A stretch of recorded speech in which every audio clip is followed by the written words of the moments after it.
Hello, everyone. Welcome to Monday Live with Alan and Greg.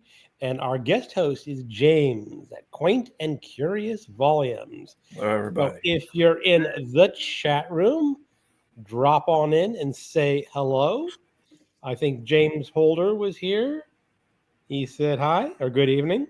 Well, hello, James Holder. So, how's everyone doing today? I'm waving smoke from my smoke detector. Oh, doing great. How you guys? How y'all? How's North Carolina? North Carolina is all right. It's been very nice weather today. We've had a run of very rainy weather, but it's been very nice today. Yeah, it's like pushing 80 degrees in Portland. Yeah, it got up to mid 70s today. We've got First Adventures time I in went out Literature. without a coat. Oh, what, Greg? I'm just saying, Adventures in Literature is stopping by. I wonder if Casper's with him. Oh, yeah. Hey, Brian.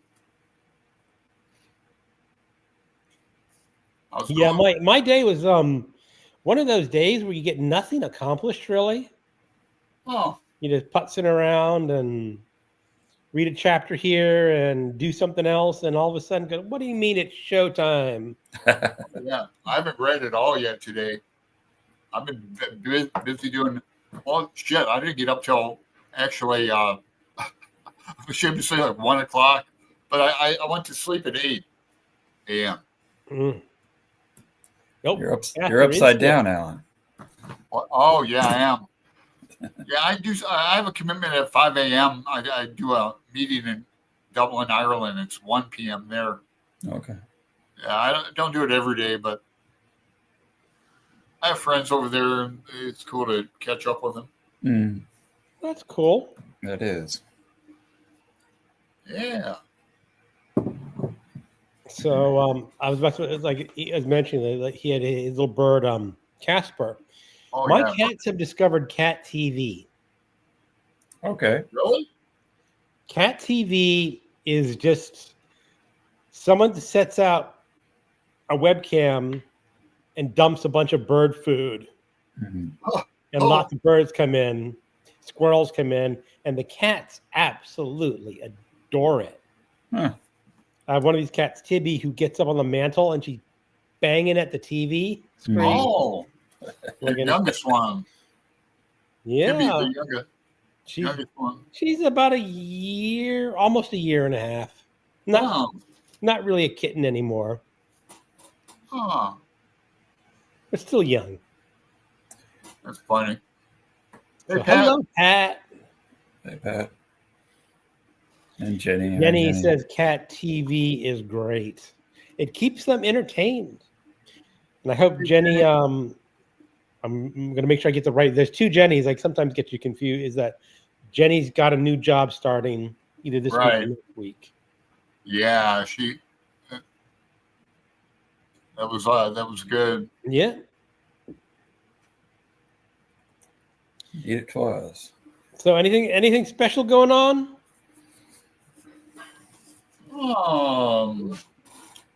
You guys? James? No. No, Louise has just come into the room. Hello, Louise. She's wearing a cone, so she probably doesn't want to be. Oh no! What happened? You know, every little breeze seems to whisper, Louise.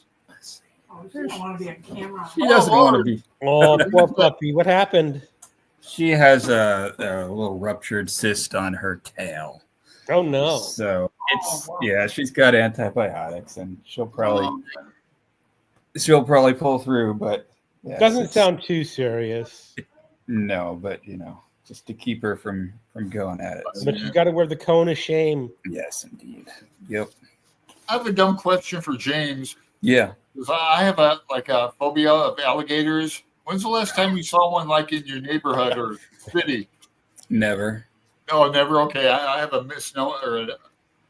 I keep thinking like North Carolina is like New Orleans or something. I don't think outside of the zoo, I don't think we have any. And I'm nowhere. I'm in the Piedmont, so not even anywhere near. Yeah, no, that part of North Carolina is a lot like Virginia. Yeah. I see. Yeah. It's when now once you get down to South Carolina, I think things get a little bit different. But A little swampier. Yeah. Yeah, I Yeah. confuse them the two. Okay, I really do. Charlotte's in North Carolina, right? It is. It's on the border of South Carolina, but it's in North Carolina. oh, Jenny starts tomorrow. I kind of confuse the Dakotas too. Like I couldn't even tell you Mount Rushmore is in South Dakota. South, yeah. And I've been there. Not on top, but I haven't ever been to Mount Rushmore, but I did go to a place called the Corn Palace in Mitchell, South Dakota. And it's just a tourist trap, basically, but it's like a high school gymnasium that they decorate with different colored ears of dried corn on the outside. And apparently they've been doing it since like the 20s. Like if you go to Wisconsin, you see a big thing with a dairy cow made out of butter kind of like that, yeah. or cheese. Or yeah. We went on all kinds of vacations as a kid. So Kat is here too. Hello, Kat. Oh, hey, Kat. Shame.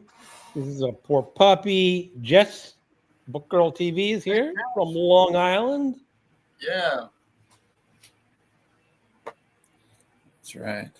When I vacation in New Orleans, I don't see alligators because I stay away from the swamps. Well, that's smart. Right.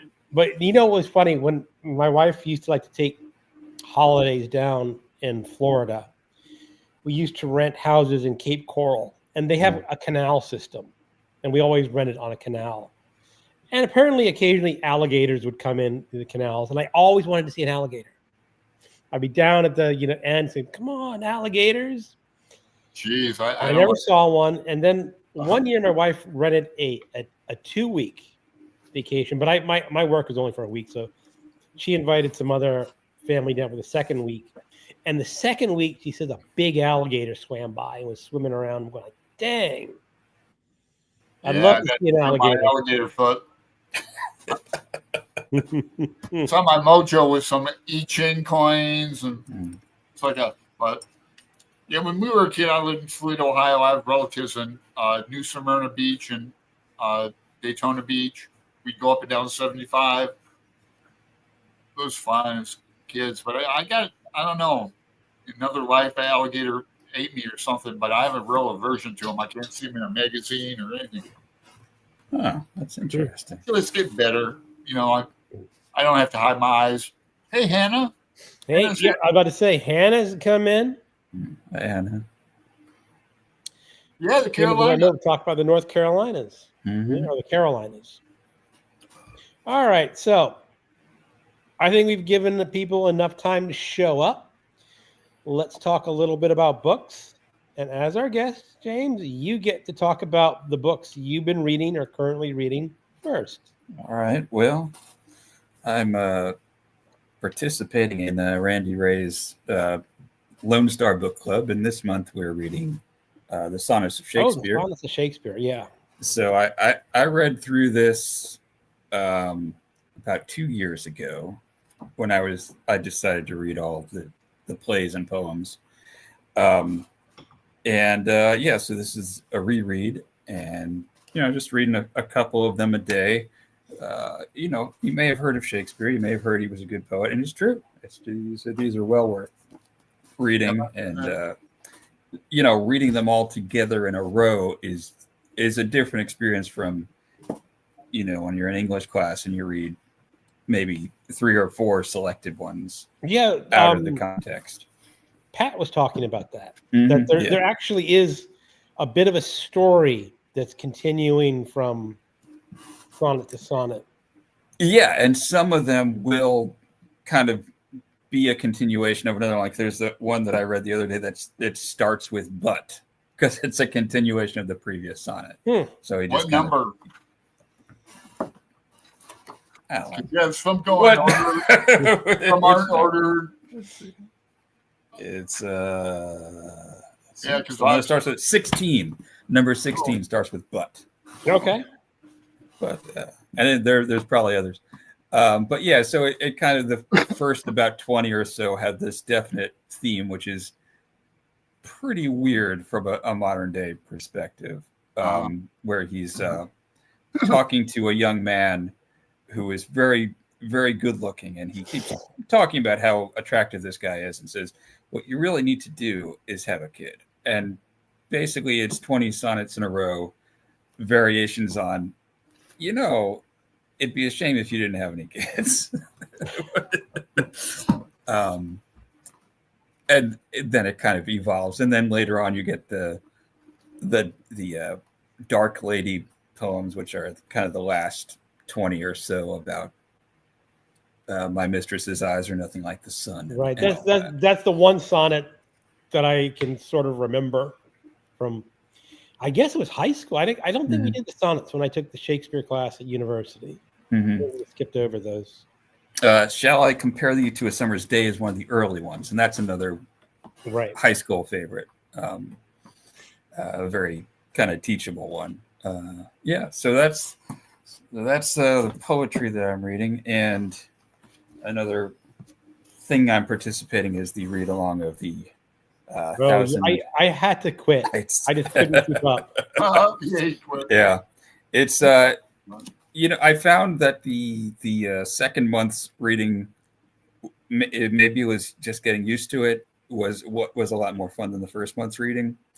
But it is a lot, and there's kind of a sameness to some of it, but it's a lot. It is a lot of fun also, and we had it was Sean Standfast and Gavin from Genre Books and I had our monthly live stream about that yesterday, and that was a pretty cool talk. We all talked about Richard Francis Burton, who was one of the who was the first person to translate the whole of it into English, and of course was a fascinating character in his own right. Burton is amazing.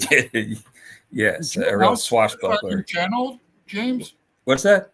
Did you announce you were going live on your channel? Because I posted on it, or I posted it, the link to it. I don't know if it's. I saw a link, but I saw the show. I mean, it was already over by the time that I saw the link. And like I said, I tried to read it the first of the year. I was going good until I went on my cruise. I said, okay, I can't take that big book on a cruise with me. Yeah. And I said, well, I'll just catch up when I get back. And I never got into catching up. So right. So Sean wanted us all to talk about Burton for this month, and I don't have the Burton translation, but it is on Project Gutenberg. Yeah. And here's a hint, a tip for you if you want to read it in the Burton translation. There's two separate versions of the Burton translation on Project Gutenberg, and one of them has those kind of geometric covers that they make on Project Gutenberg when there's no artwork included. Right. And it's bad because the footnotes are not linked. It just says FN number 470, and then you have to like flip through to the back of your Kindle, and that's no fun. But the other one has like a photograph of the book cover, and that one has the footnotes are linked. And if you're going to read Burton, you kind of want to get the footnotes because that's a lot of the interest of it, because he's very opinionated and he goes on at great length about some of these things. And he's also, I mean, he's a 19th century colonialist, so his opinions are not modern, but definitely interesting. And he thought that someone could not really get anything out of the Knights without his commentary. So, I mean, he was a very arrogant person. He's very sure of himself. So, but they're really interesting. I don't think I'm going to read more Burton for this. I'm going to stick with this Lyons translation, which is really good. And then the third thing I'm reading is you can't tell what this is at all, right? I was trying to reach for. I've got a copy of Arabian Nights. Yeah. I rearranged my bookshelf, but I can't even reach to it without moving a table. But I'm sorry. Go ahead, James. That's right. The last thing I'm reading is Walden by Thoreau, which I hadn't planned to read, but I picked it up just kind of in between stuff and started reading it, and got carried away a bit. I'm mostly reading it on my Kindle, but I have this. It's the Modern Library hardcover, and I really like these old Modern Library books. You can find them all over the place, usually for pretty cheap, and they hold up for a long time. This one has been that looks ancient. When was it? Very, very roughly used, but it's still hanging in there, and you could probably read it 5 more times, and it'll still hold up. I like those in-between books. In-between books you find to read. And of course, I'm using this bookmarks that Alan sent to me. Yeah. Cool. Thanks, James. Yeah, thank you very much for sending. Oh, I also wanted to show you. I got a frame for this watercolor that Alan sent to me sometime last year. Oh, I can't even remember sending that to you. I sent him the Finnegan's Wake experience, and he sent me this little watercolor in exchange. Yeah, you sent me a couple books now that Irish Ulysses too. I appreciate it. Yeah, that's a really cool thing to get in the mail. A little watercolor. It was delightful. So I've got that hanging up. I showed it on my channel once, and someone said it's like a guy with a stick kind of making his way across a field. And one of my commenters said that guy is me in volume 4 of Proust. Oh man, that's over my head. So those are my readings, and since I mentioned Proust, I hope Greg will tell us about his Proust experience. I Copy. Sort of stalled out on Proust in within a budding grove. Mm-hmm. There's like the first 100 pages with like no chapter breaks, whatever. Yeah. And there's like a paragraph place. Oh, that's a good place to stop. Right. And I stopped, and I haven't gone back. Okay. And the thing is, this is the second time I've tried to read Proust. Right. And that's the exact same spot where I threw in the towel last time. Right. Oh. And I said, I really need to force myself to pick it up again. Yeah. I mean, the thing is, it doesn't change that much. So if you're not enjoying it, 1.5 volumes in, it doesn't. There's not like a big action sequence. I know. Not that you need that. I know that you read a lot of things that are difficult and challenging, but if you're not agreeing with it at that point, probably not going to. Part of it is I listened to this British guy who says read 12 pages a day, and I don't think I'm a piecemeal reader. Yeah. I just don't do well with that type of reading. I generally don't either. Yeah. And I think I just have to say, okay, if I want to do Proust, I got to say, okay, I'm going to read 100 pages of Proust this week and put it down. The next week, another 100, and just not intersperse it with anything else. I think that would be more in line with the way I read than. And now the thing is, the guy who said read 12 pages a day also says have a journal and write about your reading experience, your life experience. And I try it, but whenever I try to write, I say, okay, what do I want to write? Okay, let me think about this sentence. All right, no, I don't want that sentence. And all of a sudden I've said, okay, I've been sitting here for 5 minutes and I haven't written a word. Yeah. Are you talking about Benjamin McElroy or yeah, that's the guy. Yeah, I watch your stuff too. I watch him sometimes, but yes. Yeah. So Lee is here. Hello, Lee. Hey, Lee.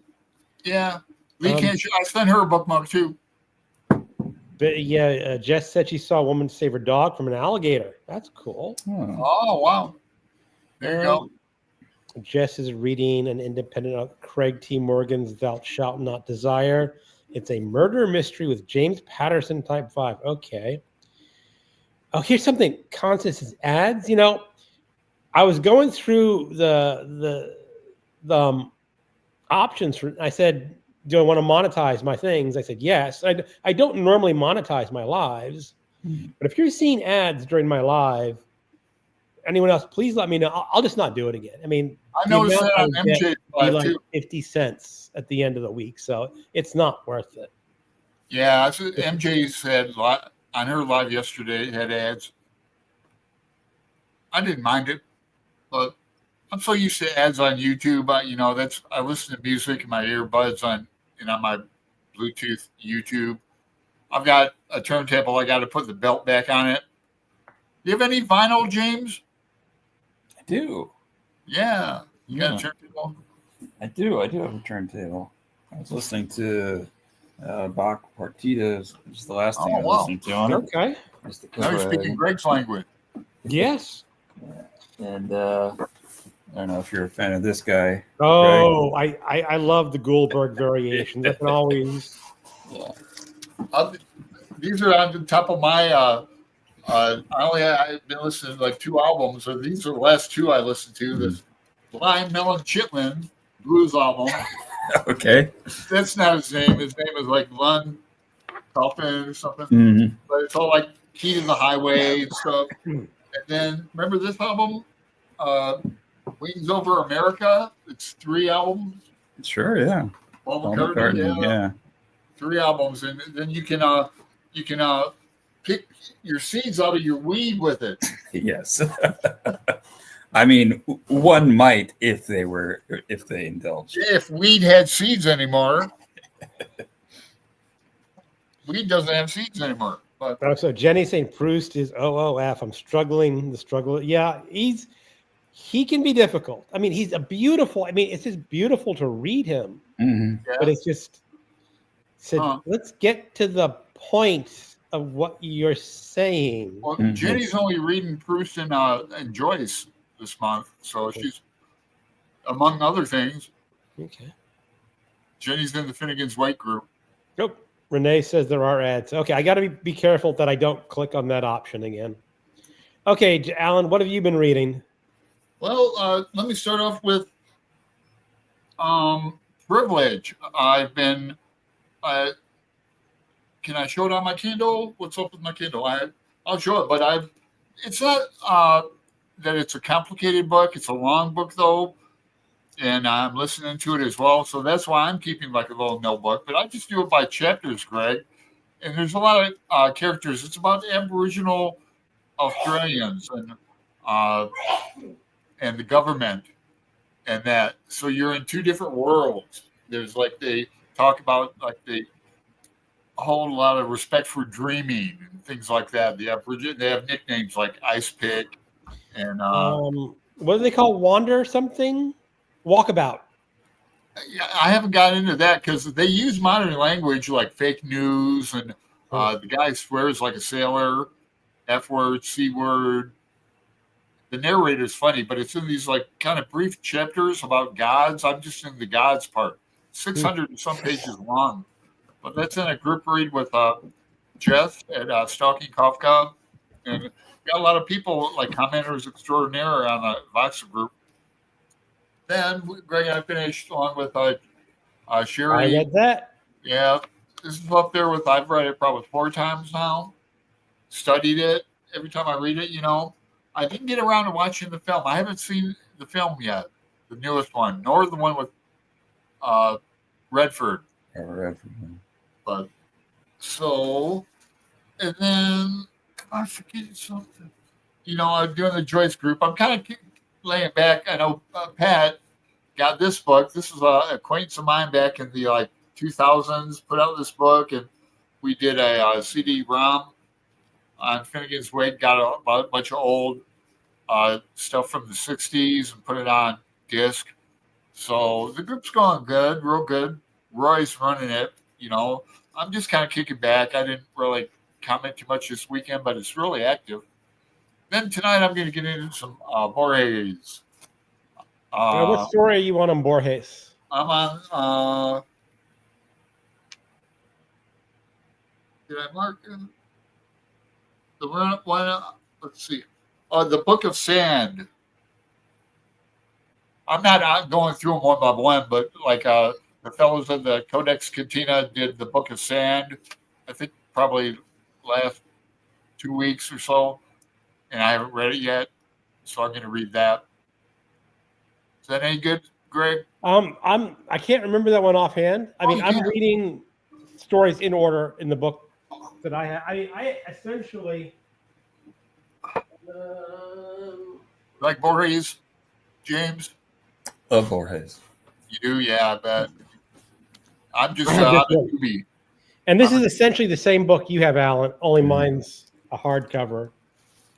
Cool. And I like I just mine, read the Elderly Lady and what's his name, Juan Morana, the epic knife fighter. Oh, For some reason, Borges likes to write about knife fighters. Mhm. He's fascinated. I mean, I guess it kind of is. I mean, who's a knife fighter nowadays, right? on the streets. God, I've thought about this before. Like, I could shoot someone pretty easily. I could like shoot them, but to poke a knife at somebody, that's like blood work. Well, no. This is standing around. Oh, Each of you have a knife, and you're sort of like a rapier duel, only with blades. And, Yeah. you know, No, Like if in you West hold a Side knife Story. like this, if you hold a knife like this, you don't know what you're doing. Somebody's gonna kick it. You gotta hold it like this, so you punch and stuff. Alan, I've never been in a knife fight. I don't know. I don't want to ever be in a knife fight. No. Sure. No, I'm so the only time I'd want to be in a knife fight is if I bring a gun, oh yeah. and then I'll be in a knife fight. Sometimes if I'm walking around by myself, I'll take like a lighter and hold it in my hand. You know, I don't have any rings on now, but like I don't have any weapons or anything. Sometimes I wish I had like pepper spray walking around. I don't walk around. I don't live. I have to take a bus and a train over the river to get to downtown Portland anymore. But yeah, people get stabbed up here. It's crazy, man. Alan- Like last summer, they were stabbing the old people even down by the river. I don't want to like diss Portland, but even like a poor old Asian guy. It was like a big thing. We're going WTF. They weren't stabbing like a slicing their necks or anything. Just like riding by and stabbing them. Like what? Stupid. Bad All right, idea. Alan, are you done? Yeah. Well, what is it? Your constant says you can skip right if you don't like. I love the final book of Proust. I Oh. don't see why you couldn't jump ahead to see if you're curious. Maybe. Yeah, maybe you should try that, Greg. Maybe.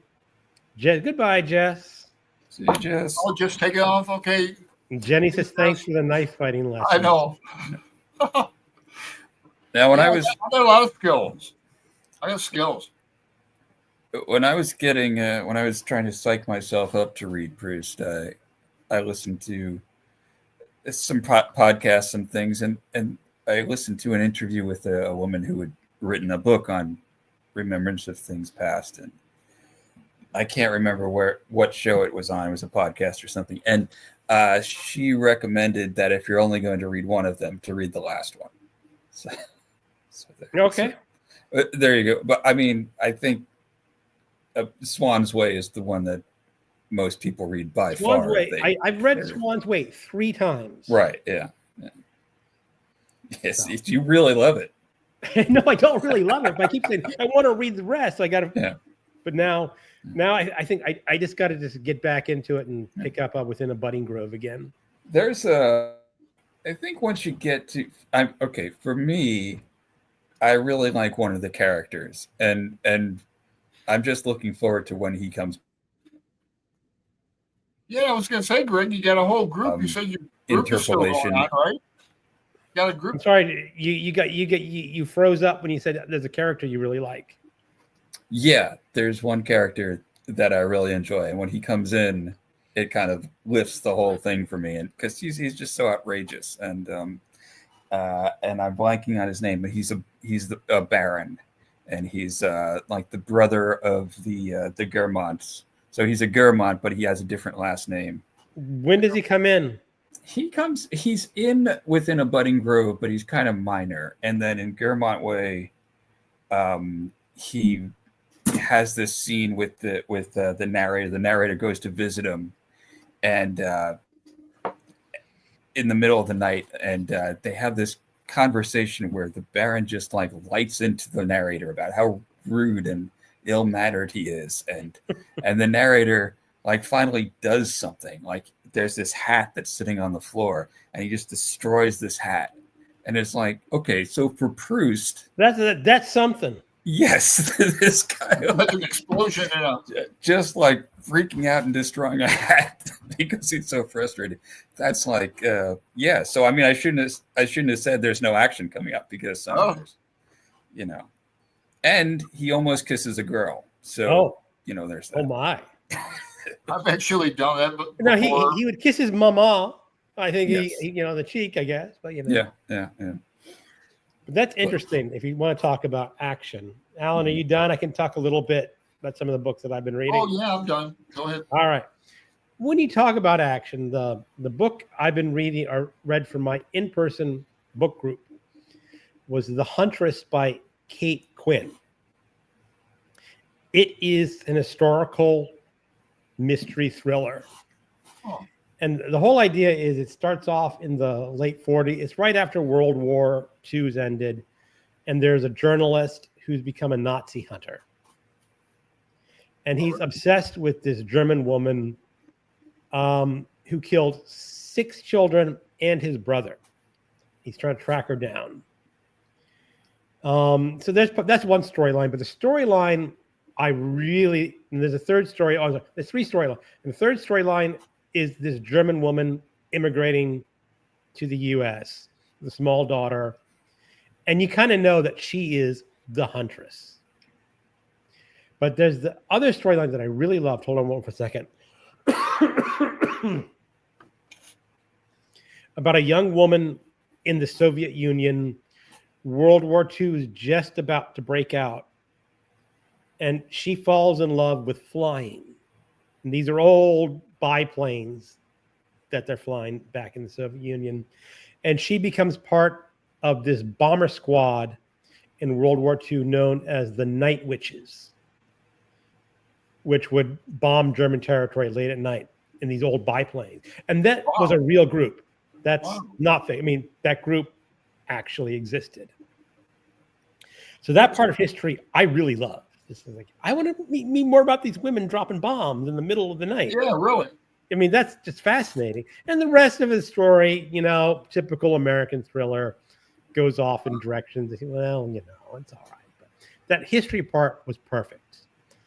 Now, the character in that story was a little over the top, but over the top in a way that you kind of really like her, even though she's not really realistic. But it was fun. And I've been reading that. I finished this a couple of days ago. This is Raising Hair. Okay. It's one by for Chloe Dalton. This April, is right? the choice for People April, the group read. Mm-hmm. Kind of really fascinating. I'm not sure why he was picked entirely for People April.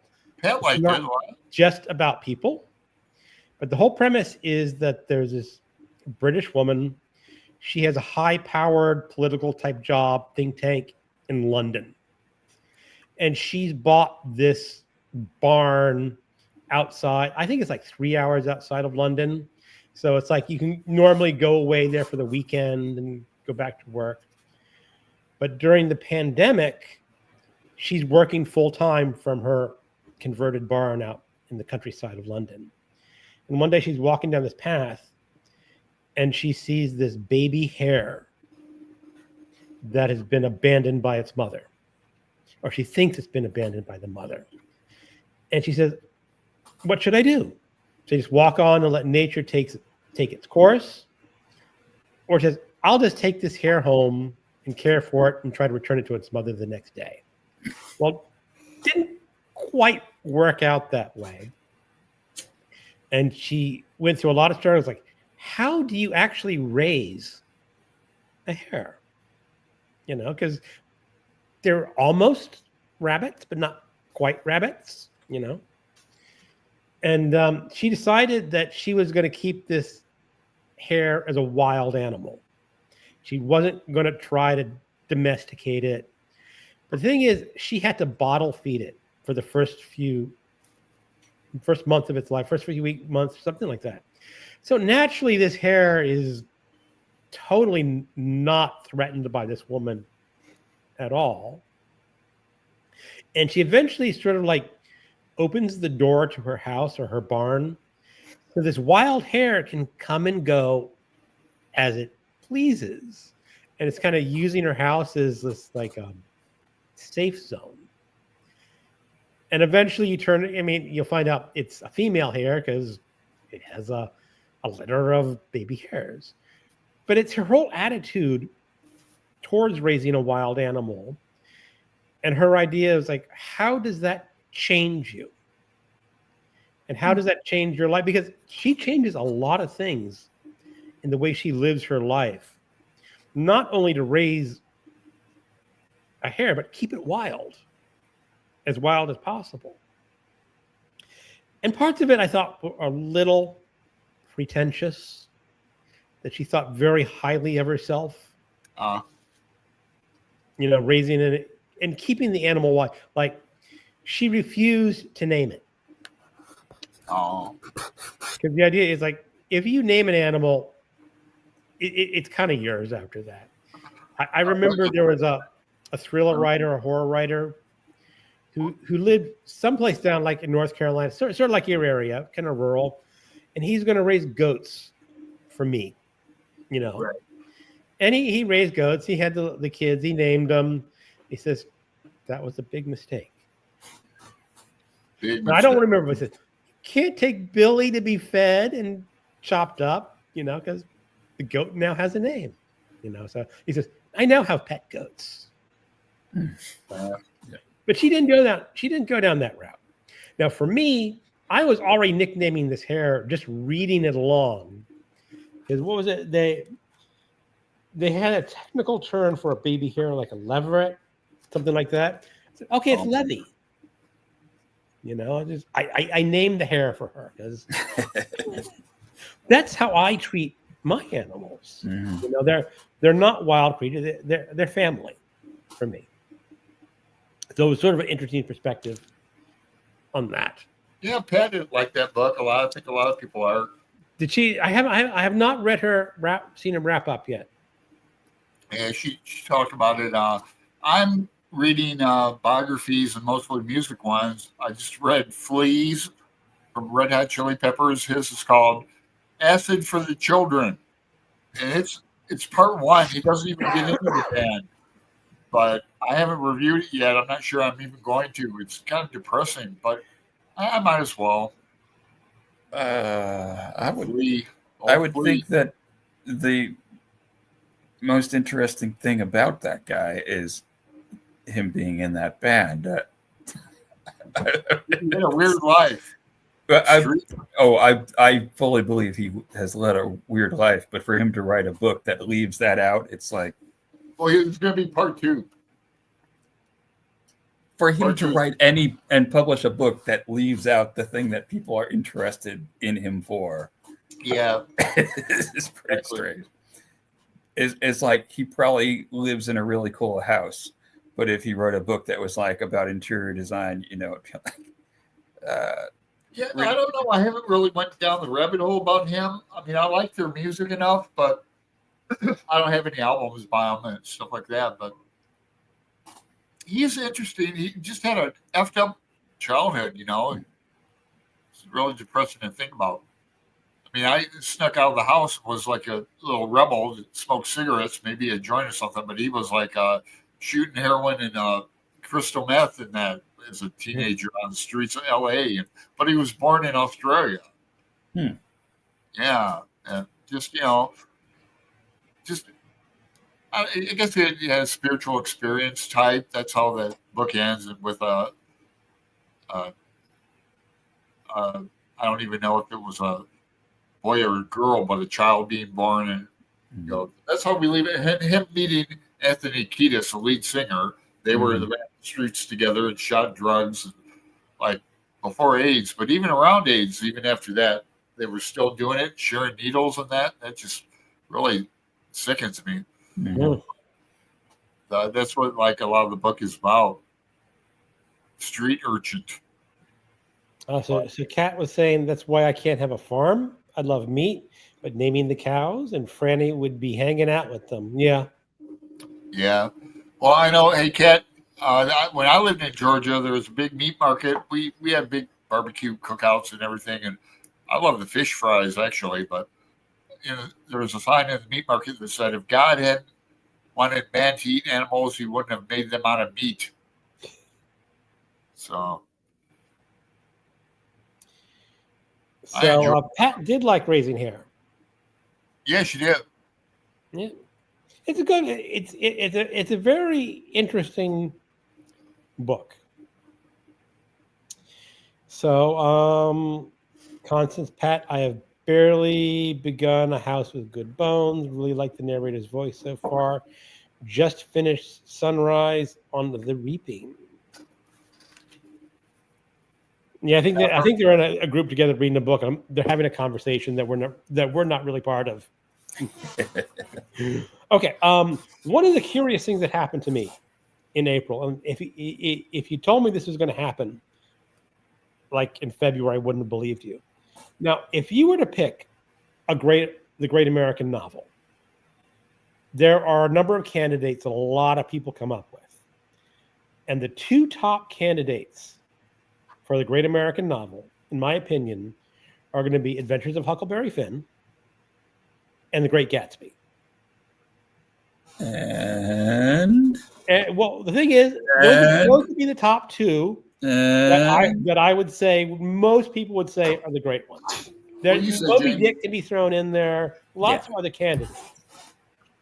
One other candidate. You think one other great? I think it's Moby Dick. You think Moby Dick would be the Great American Novel? That's my pick. Okay. But Huckleberry Finn and Great Gatsby are solid choices. Right up there. Yeah. And I read them both in the first 2 weeks of April. Nice. And I had not intended to do that. Yeah. Because Huckleberry Finn was chosen for the I'm with the Band book club.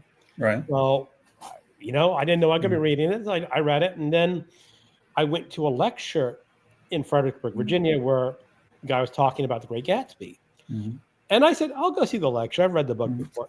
And he convinced me to read the book again. Yeah. So basically, I read those two, not quite back to back. All right.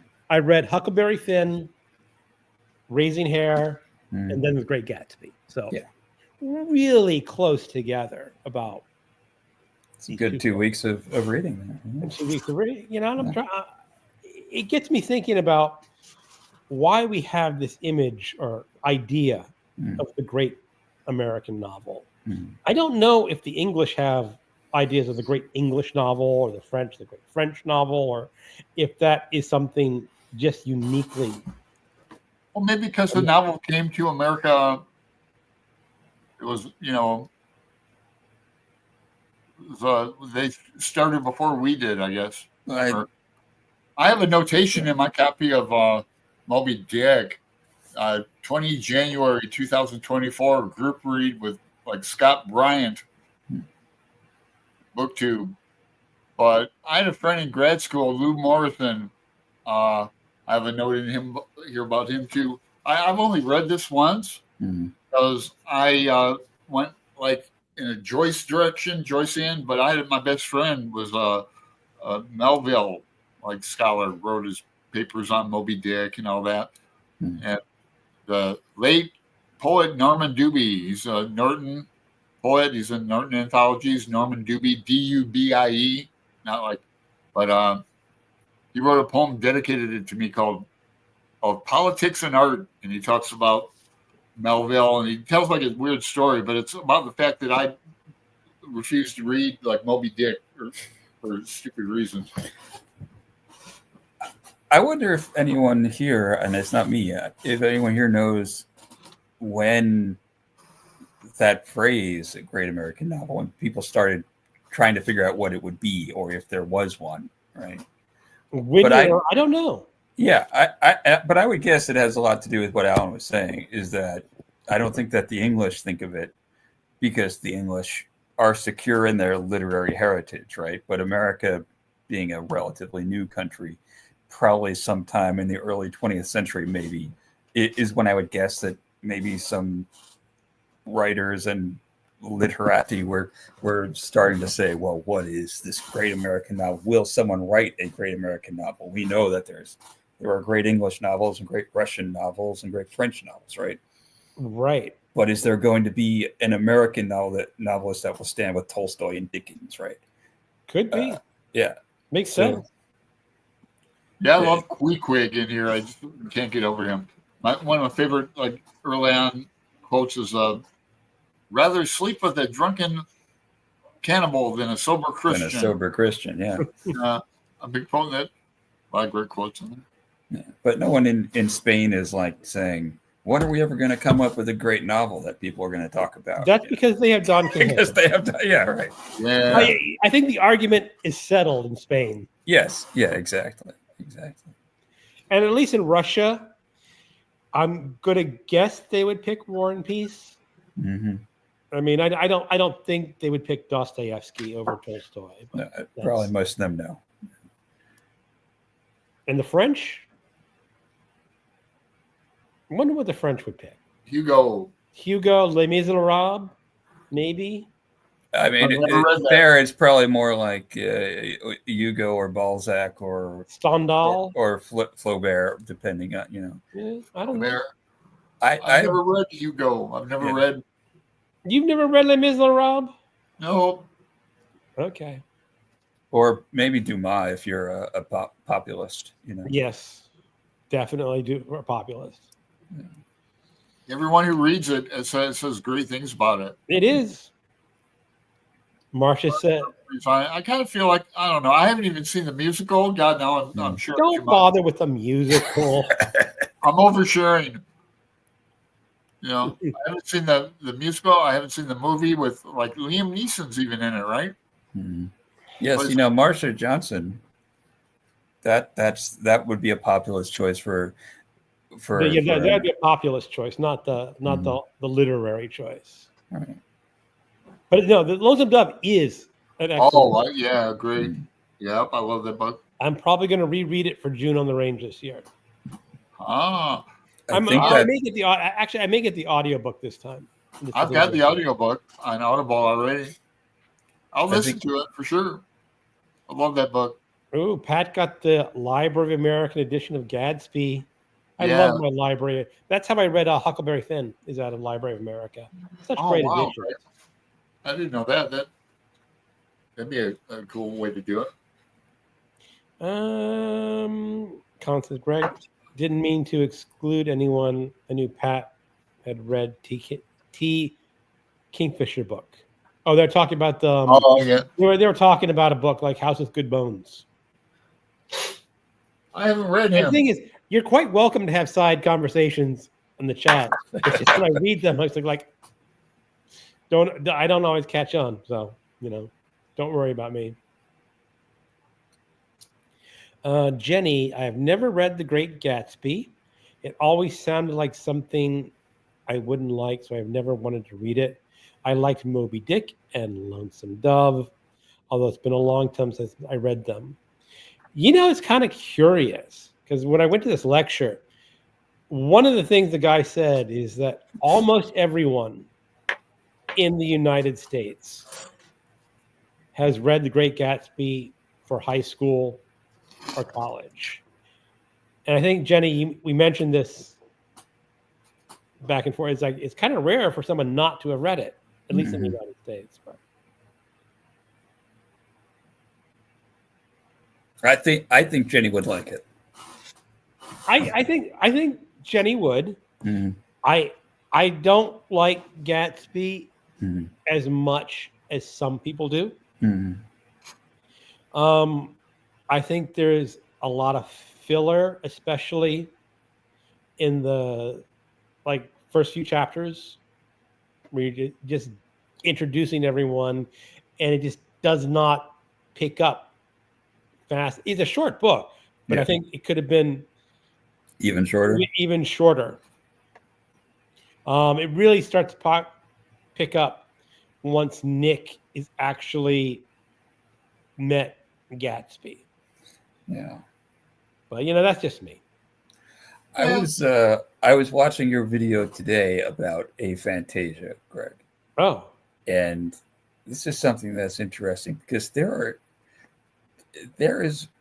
are a couple of images from Gatsby that ever since the first time I read them, I remembered them. And one of them is the and it's not even a thing that's narrated as happening, but is Butler finger pressing the button on an electric juicer. Because Gatsby is having this big party where he's making lots of cocktails, and they have all these oranges that they're juicing, and he says, they had a machine that could make orange juice as fast as the butler's finger could press the button. I've always just when I think of Gatsby, I think of this butler finger, this disembodied finger pressing a button, and orange juice coming out of a machine. Well, but of course, there's also the green light and these things like that. The green light is something that was mentioned and it really struck me. I didn't really get the photo image, but Gatsby looking out into the light and seeing the possibilities. Yeah. You know what my memory of that is? I swear to God, this is true. This could be oversharing a lot, but it's true. Somebody's trying to get me to write about this. That's why I'm thinking about it. But I was in the female death row solitary prison in Florence, Arizona, and it was. I had a thing for a light and all that, and a desk and toilet and a window, but the window had a red and green light, and I would look at that and go, "I'm going to remember this stupid BS," But that's another long story. And here you are. You do remember it. Yeah. Yeah. God, this is 2 decades ago. Yeah. Back in the 90s. Yeah. 97, 98. Anyway. So what's interesting is like in chapter 6, when I went to this lecture, the guy says there's a really important part of this book where Nick is talking to Gatsby, and Nick says something like, "You can't reclaim the past." Gatsby said. And he says when people read this and interpret it, especially in film, Gatsby says, "Yes, you can reclaim the cat.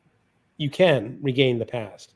And he says that's not right, because if you look at it, there's an exclamation point. He says, you really have to shout that line. You can forget the past, because it's all this passion built up in Gatsby saying, yes, I can reclaim Daisy. Go back to where we were. That really hits home for me too. Yeah. Yeah, my first love. God, I was hung up on her for 5 years. Young love. I don't even remember who my first love was. I'm sure there was some girl that I was madly in love with when I was younger, and yeah, I don't really remember. I kind of do. I guess she was. There's a girl back in high school that I was mad about, but I never think about her anymore. Well, yeah, mine was kind of special. We didn't go to prom or anything. We'd already broken up, but. Okay, we got some information from Pat. Someone did send me a list entitled "The 100 Greatest British Novels," but you're right; it's not about the great British novel. And then she goes back in. Okay, I'm looking this up right now. Apparently, the term "the Great American Novel" was coined in an essay in 1868 by John William DeForest. Not that long ago. Alan, 1868 Yeah, for the youngsters, it's long. It was a bit of a time ago. That's almost 200 years. We've been looking for the great American novel. Yeah, Kat says, yeah, I did read it in 10th grade. Of course, reading for tests in a class takes a lot out of enjoyment of whatever book you're reading. Yeah. Don't let college interfere with your education. DeForest was saying that the composition of the great American novel had not yet been achieved. Even though I haven't read The Great Gatsby, I have read The Chosen and The Beautiful, which was a retelling of the novel. The Chosen and The Beautiful. The Chosen is Chaim Potek, but it's not in The Beautiful. Or is that a different book I'm thinking of? Because I don't think that's a retelling of Gatsby. There's The Beautiful and Damned was Fitzgerald's second book. So, but you're maybe. Okay, Constance James. I think about the scene in the hotel room. It seems so alive. I can't imagine how Fitzgerald accomplished it. It does, but I wonder if maybe Greg thinks that's part of the mucking about that doesn't advance the plot very much. Was that early in the book? Mm-hmm. Well, it's Tom and Nick, and they take the garage owner's wife into the. That's kind of early, isn't it? Yeah, I mean, it does set it up a bit for the end scene with the garage owner's wife, of course. But thought it could have been cut down a bit.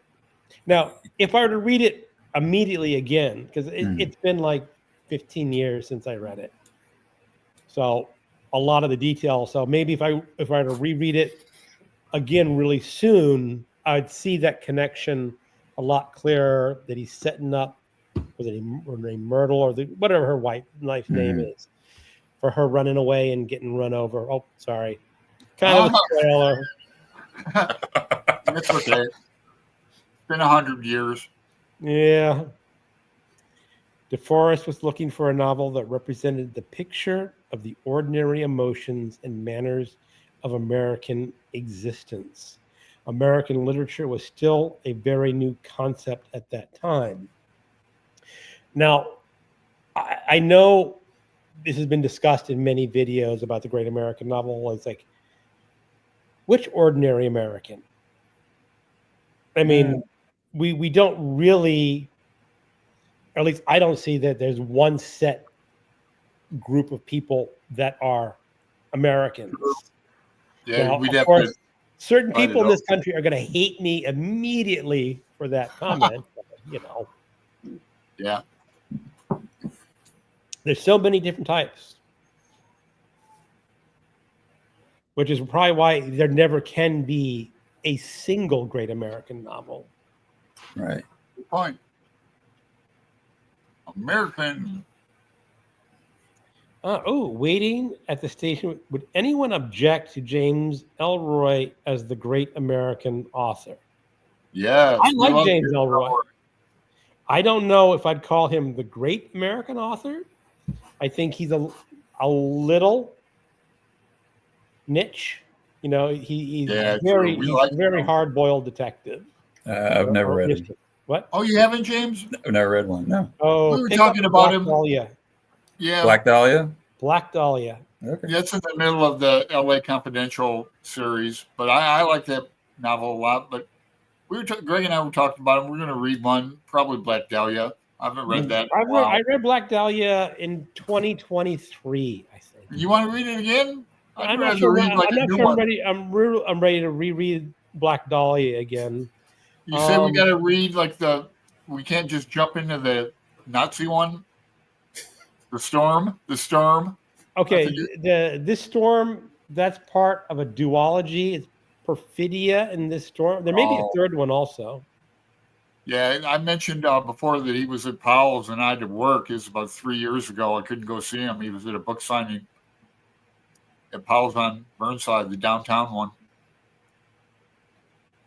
Yeah. Now, Damn it. But but we like Elroy though.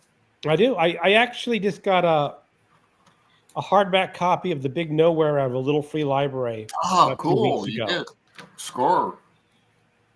It's a score. I remember when I read that. I won't get into it. Another story. That's a great book. Oh, Chosen and the Beautiful is a retelling of Gatsby from 2001. Someone a bit further down, yeah, here she is, by Nying Vo. okay. Not, the thing is, it's from 2021, and I don't read a lot of new fiction. I'm trying to. That's probably why it just sort of went over my head. Hence, I'm reading Praiseworthy. Anybody hear that? I heard you say you're reading Praiseworthy. Yeah, you mentioned it earlier. But no one's heard of the book? It's relatively newish, Australian. I've heard of Praiseworthy. That's like this is my New Year's resolution to read newish releases, trying within the last 5 years. So far, I've been doing it okay every month, years early, but like Beautyland, I really enjoyed. Pat and I read Leonard and Hungry Paul. Then I read some other ones, newish. Read Irish writers in March. But that was March. A lot of comments. So Lee says, I can't believe it. I'm the only person on the planet who didn't like that book. Is she talking about The Great Gatsby? I think, maybe. Maybe.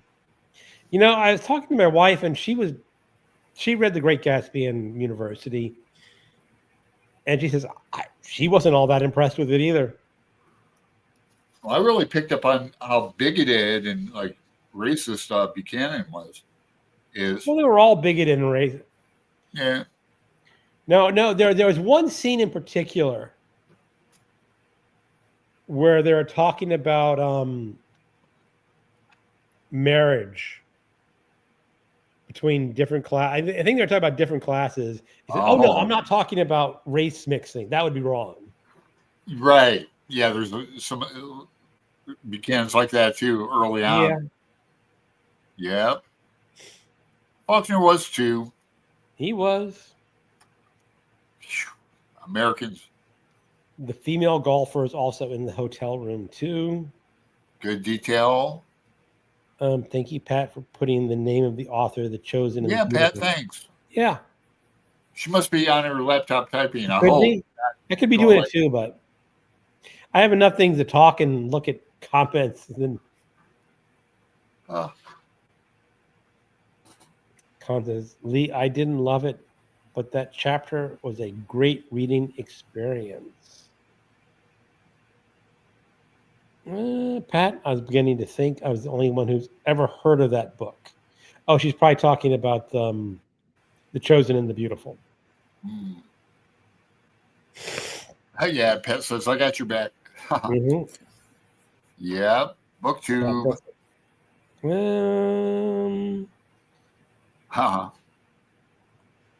I was beginning to think is the only one. Oh, Ginger's got to go feed the pets. Well, I've already fed the pets. My pets would not put up with dinner at 9 p.m. Yeah, maybe it's only. I think. She's in Atlanta area. I think. All right, Ginger. Cat. Ginger. Yep. My glasses. Constance does not know Elroy, but I see that he's prolific. If you like mystery novels, he's really good. He's got a style to him. He's got a style. He does. Now, the thing is, Alan, it's changed. Oh, his style did? His early style was just pretty standard for his early books. Yeah, like police procedurals and. Yeah, and what happened is he came up to write. I think it was. I have it on my shelf up there. What is it? Elroy, White Jazz. Greg's off looking for an Elroy book. Yeah. So James, we're leaving James out because he's never read him. is No, that's fine. he wrote The Black Dahlia, The Big Nowhere, L.A. Confidential. L.A. Confidential, and The White Jazz was supposed to be topping off this quartet. And he turned in a manuscript that was like 600 or 700 pages long. And his publisher said, no, we can't publish a book that long. He says, you'll have to cut. And what he did, instead of cutting scenes, he started cutting sentences. Oh, So yeah. he developed this very crisp, punchy style that has no ornamentation whatsoever to it. And he got really good at it. Facts. Leave it to the facts, man. Like that. Real short and succinct. Yep. And I thought that was kind of an interesting way to cut your book down in size. That's where, like, I have the QT, and abbreviations and things. Yep. So he's got a different style. Yeah, maybe I'll just read it independently, go off and read one of his new ones in my spare time. Yeah. Now, again, you can't start with this storm. You have to start with Perfidia. Okay. I said praiseworthy. All right. Praiseworthy, as I have just read. Alexis writes the other novel, Carpinteria. Okay. Coolio, thanks. Beautiful Little Fools by Julian Cantor is a Gatsby retelling from 2022. Okay. I have to take a break. We'll be back in. Okay. I think Gatsby may be lost on the young. I know was lost to me the 17-year-old. I guess I read it when I was 21. I guess is when I first read it in college. I guess there's a number of years between 17 and 21, but it was fine. I think I was 16. And I loved it immediately. And, Greg, I think it was largely the narrator. The narrator's voice. I mean, Nick, as a character, there's not that much to him, but he just does have a way of explaining people, seeing things about them, and then we also see things that maybe he doesn't see about them. But, the way he sums it up, Tom and Daisy were careless people, He's also had a very good turn of phrase. He did. Yeah. Writing that book. There's a lot of memorable lines in that story. Right. I think for me, I think the easiest way for me to really like a book is to have a strong narrator that really speaks to me. It's not for everyone. Like some people. Well, it also shows the power of the first person narrator. Yeah. In literature. Yeah. And I often think the first person is usually the best way to get into a novel. Mm-hmm. Yeah. I mean, I know that the third person omniscient now is kind of popular, and switching narrator or points of view from chapter to chapter is really hot stuff right now. We did that. George R.R. Martin, his fantasy books. I don't know if he kicked that off in the modern storytelling age, or was it always sort of a thing? But each chapter is a new character or a different character, and you get story to story. But first person really works well. Okay, you bringing up Catcher in the Rye. First person narrator. I know. My favorite one. And Pat's always telling us, like, you have to understand he's in an institution when he's telling you this story, which I have not read. I mean, I have to admit, I have not read Catcher in the Rye, so. I think your moment might have passed. I often think that Catcher in the Rye is a young person's book. Yeah, I rated it precisely the right age, and I loved it. Me too. Might be the first time I read the F word. So what would a 60-year-old? I mean, how old is he in the book? 16, something like that. I think he's younger than 16. I think he's probably like 14, maybe, or 15. Pat will know. So what's a 60-year-old going to be doing gathering information from a 14-year-old? Exactly. I think I would. I don't think I would like it as much now. I know I wouldn't like it as much now, but it'd be interesting to revisit for sure. Yeah, I think I reread it with people who never read it before. The last time I read it, it was on BookTube. I get it, like it's one of those novels I give away because you can pick them up everywhere. Yeah. If someone says I've never read that, well, There's a lot of used copies in used bookstores. Yes. Oh, holding it. Okay, I was wrong. Okay, yeah, I see a copy, but we're going to answer a question though. We just talked about. We'll get to it in just a second. I would be interested in hearing what other F. Scott Fitzgerald novels are worth reading. Pat mentioned "Tender Is the Night." yeah. This Side of Paradise. The Beautiful and the Damned is the other. Now, I have only read "Tender Is the Night." I have not read this. So, Gatsby. I think that was his first one, isn't it? Yeah, I think that's his first one. The first was This Side of Paradise. Oh, the first was This Side of Paradise? Okay. And Beautiful and the Damned was second. I think Tender Is the Night came after Gatsby. Oh, I think. No, he published some book which was really a hot commodity because they're mentioning that as an author, authors were the big stars back in the 20s, like movie actors and radio play, just had not come into fruition back then. So it was described that F. Scott Fitzgerald was the equivalent of a Tom Cruise of his day. Wildly famous. Everyone look into him. It's like, oh, what's F. Scott Fitzgerald saying about that? Yeah. And it was kind of funny because he mentioned that The Great Gatsby bombed as a novel when it was published. Yeah, that's right. That's right. And he made a fair bit of his living from writing short stories. Can you imagine someone trying to do that these days? None. No. Kurt Vonnegut mentioned it in a novel or one of his books that it used to be a very respectable way to make a living writing short stories. Yeah. And I think Kurt Vonnegut himself was successful at writing short stories and made not a huge, great living, but enough to pay the bills. Yeah, they'd also have to be journalists and stuff too, though. No. Back then, you could just write short stories. Yeah, I know, to the Atlantic Monthly and Story Magazine and that.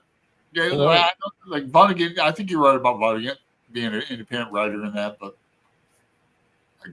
John O'Hara, journalist. Yeah, John O'Hara was another big American author who just is not talked about a lot anymore. It's true. He wrote Appointment in Samaria was his big or his most famous. There's a blurb on it from somebody who says he's the real Gatsby or that era. Yeah, and I have a number of his other books on my shelves because you go to a used bookstore and they're like 50 cents. Well, here's one. I'll show it to you. What about John Updike? I read the Rabbit series a long time ago and Rabbit Run series. I think he's off to get his collection of Updike. Huh? I'm pretty ignorant about okay. Let's finish. First of all, just for this cover alone, is just so out of date. Yep. Yeah. You know, by America's #1 storyteller, John O'Hara. Yes. The name on that's everyone's the lips. part. I thought it was Everyone, updated. and Wow. this is originally published in 1958. I'm not sure when this edition, just by the haircut on the guy and the girl, I'm saying 1970s. Mm-hmm. They look But like look at tennis this players. brick of a novel. Oh man, it is. This novel is 981 pages long, Because the print is wow. and the print. Ooh, How would I ever read something with such small print? I don't think that spine would survive a reading. I doubt it. And I'm willing to bet how many people have read this book last year in this country. You thinking maybe one, maybe two, or none? It's weird to think about. It is weird to think about. I think So one or Steve- two probably. Steve Donahue read it over lunch today. Okay, yeah, Steve Donahue. Well, Steve Donahue is not human. I can't keep up with him. I know he does like John O'Hara. So yeah. Oh, well, if he likes John O'Hara, then he's probably the one person I can say, is this book worth reading? Yeah. And he'll go, yes or no. Yeah. I mean, the problem for him is a 900-page novel for him is not a huge commitment. Mm-hmm. That's like, okay, it's more than a sitting for him. Even for him, it's more than a sitting. Yeah. I think he mentions like it's a book that I can kind of get into because you got to read it over like a day or two. But this would be like 2 weeks for me. More than that for me. Yeah. I mean, I could. I mean, normally 100 to 150 pages a day is I can do. Mm-hmm. With print this small, it's going to be about 80 pages, maybe 100 pages. You're looking at least 9 to 10 days to finish that book. Yeah. Oh yeah, more for me. I should. I wonder if it would be worth it. And the back says O'Hara at his height of his power, his biggest, boldest novel. The only one I ever hear talked about anymore is Appointment in Samara. Appointment in Samara is actually a pretty good book. Yeah. And it's not long. I think it's under 300 pages. Definitely under 300 pages. And worthwhile. Okay, so now we're getting back to Yeah, it is Pat under Holden 300, is but it's 16 only when like the events occur, and 17 when he's telling us about the events from the hospital. Pat has taken me to school. Thank you, Pat. Well, she taught that book I know. a lot, so she would know. Mm-hmm. if you want to read a book by a man who knows exactly what he is writing about and has written it marvelously well, read Appointment in Samara, Ernest Hemingway.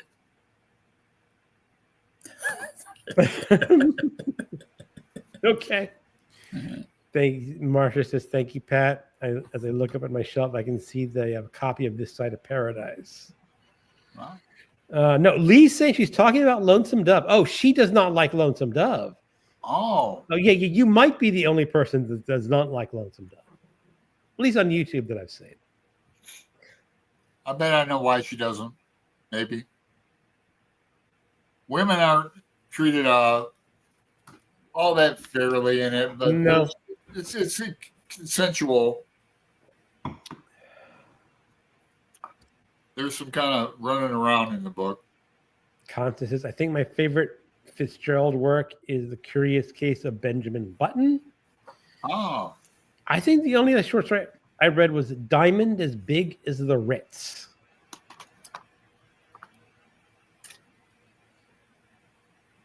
Marcia's going, thank you, Constance, for the recommendation. I watched the movie by that name, Curious Case of Benjamin Button. I never saw that movie.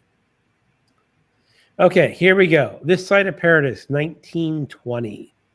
Beautiful and the Dam, 1921. The Diamond as Big as a Ritz, 1922. Gatsby, 1925. And Tender as a Night, 1934. Last Tycoon, 1941. Unfinished. Good body of work. Yeah.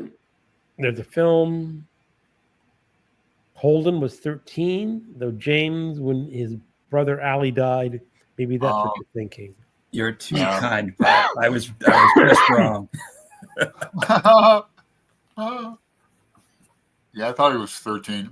Poor Brother Allie talks all about the catcher's mitt. Diamond as Big as the Ritz is full on racist. I don't remember that part, but I read it 15, 20 years ago. So Damn. don't hold my memory to it. Okay. It's going to be about time for me to take Louis.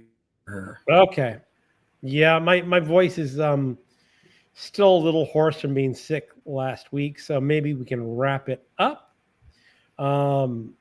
Any last comments people want to make? Anything that you're looking forward to reading in the next few weeks? My comment is going to be: I enjoyed both of your Gatsby tags. I watched them today. I might do the Gatsby tag tomorrow. I think. Oh, cool. One of the next I things think I'm gonna, someone tagged you in that. I think I have been tagged in it. Yeah, I think one of the next things I'm going to read is this Upstairs Delicatessen. It's a memoir by Dwight Gardner, the book critic, and it's got the subtitle on eating, reading, eating, and eating while reading. So there you go. It looks pretty good. Okay, cool. Mm-hmm. I have to read some adventure stories for Spring Into Adventure. I just started re-listening to the Flash for Freedom by George MacDonald Fraser. Have either of you two ever read anything in the Flashman series? No, I have it in my cart. I have the first one in my cart. You're a great advocate for Flashman, though. I am. He is such a horrible human being. But you have to love him anyway. Wow. All right. I'm just getting into this tonight, my nighttime books, so FW.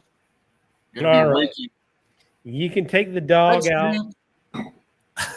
I got to go up pretty soon and give the cats their nightly treats, because if I don't give them their nightly treats, they circle me like Indians No, around do you think Teddy would like a automatic little mouse that goes around? Oh, I have one of those. Oh, you have one already? They don't really play with it that much. And I bought it for them. So you say, "Oh, cats love this toy." Right. And they kind of look at it and they go, "Excuse me, it's a cat toy." Oh, they don't like it too. I was going to send you one, but I won't. Thing is, but if you drop a bottle cap on the ground, that's exciting stuff. Yeah, put it on the table. All right, everyone. Let's call it a night. And James, thanks for coming on. Thanks for having me with us. Eat some good barbecue for me. And everyone in the chat, thank you for showing up and putting up with our conversations. I hope you all have a great evening. See you next week.